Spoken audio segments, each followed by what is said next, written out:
Okay, I'm here to talk about preseason testing number one. The first one, I honestly didn't get to watch because the unfortunate thing about testing out, it sucks for me now because I have work now. Like I have a job now, so I don't have time in the week to be watching races. But today, the third day, I did manage to get to watch the final hour. So at least that for me. Yeah, I got to watch the final hour. And yeah, but I was still like up to date with like what was going on mostly and stuff. Yeah, day one, I think that Lando set the times.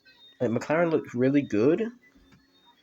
So was Mercedes, Red Bull, Ferrari, and yeah, Mac Verstappen. Like Red Bull was looking way better than we all thought they would be. That's why I'm glad I got my predictions out then, because now like some of them are they're not too far off actually. Surprisingly, they're not too far off. Like I think my champion I went for Russell, and that's not far off. Constructor went for McLaren, that's not far off either. And yeah, this is gonna be a quick rack up. I honestly don't have a lot of time, but um, yeah, day two we had a bit more reliability issues, mostly Audi and Cadillac, which is expected. Aston Martin had the most, which is expected, I guess. But yeah, they did the lowest amount of laps. They were like 4 seconds off the pace, which is crazy. So GP2 error, Alonso might be back, which is like I didn't want it to go this, especially not for Alonso. I hope this is just like testing gremlins. But yeah, it's a power unit I've never been with, and they drastically changed the car like 100%. So it's kind of expected. Like it's two big forces slapping something onto the car and it going. So yeah, it's like they don't not sure what to do over there.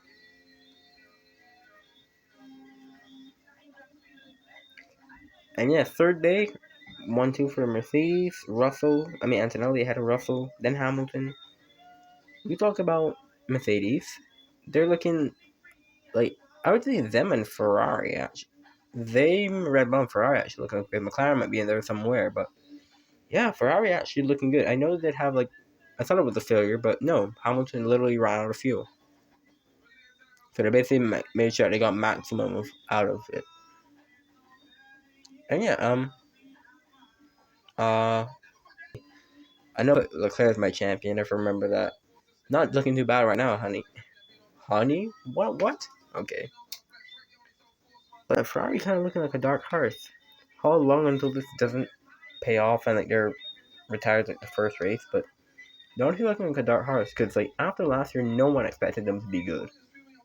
And they seem to be pretty decent. They haven't actually had like any reliability issues, which is very surprising.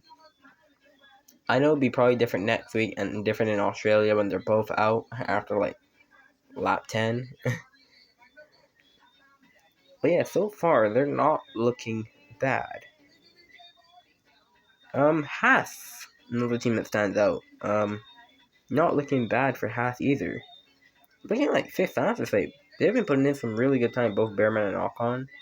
Like it's been very wild. But yeah, Haas looking really good. Williams, they turned up, but they showed some signs of pace on the first day.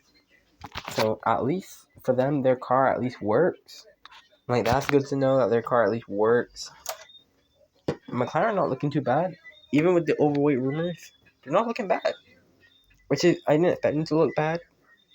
Who else? Alpine. That Colapinto thing is weird. But let's get into the starting procedure stuff. Main problem starts. The starts are like you cannot start on the grid because you can't actually have anything to spool up. I think it's gonna be a problem. I think they're gonna they're gonna have a meeting on it, but this gonna be a problem coming in Australia. They need to get this sorted out before Australia, because they can't have cars be stalling on the grid in Australia. Because like one of 6 times is gonna get it right.